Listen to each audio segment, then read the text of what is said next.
reiterating Bangladesh's steadfast position for a two-state solution to the Palestinian crisis. Principal advisor Professor Dr. Muhammad Yunus has called for decisive and concerted action to end the Israeli atrocities in Gaza. He said this at a special session of the D8 summit in Cairo, Egypt, on Thursday, December 19. BSS reported, the principal advisor said we call on all parties and stakeholders outside the region to take decisive and concerted action to stop the ongoing atrocities by the Israeli forces. Dr. Yunus, in his speech, said they have come together at a time when the Israeli aggression and barbaric genocide against the Palestinian people in the occupied Gaza Strip and the West Bank have continued for 14 months. He said this atrocity cannot be expressed in words.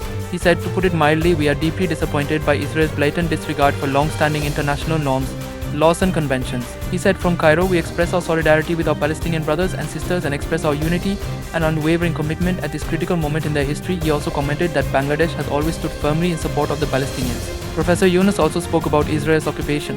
He said, we have always condemned Israel's continued illegal occupation and violent repression. Bangladesh is steadfast in its support for a just and lasting solution to this crisis, with Israel and Palestine living side by side in peace and harmony through a two-state solution. Dr. Yunus, the 2006 Nobel Peace Prize laureate, said that Palestine must emerge as a fully independent and viable state based on the pre-1967 borders with East Jerusalem as its capital. He said Bangladeshis are deeply concerned about the current situation in Palestine. They do not deserve to be ignored.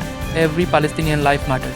Dr. Yunus, noting that the genocide in Gaza, the West Bank and Lebanon is a clear violation of international law and amounts to war crimes, said that those responsible must be held accountable. That is why, last November, Bangladesh stood up at the International Criminal Court and called for an urgent investigation into the heinous crimes against humanity.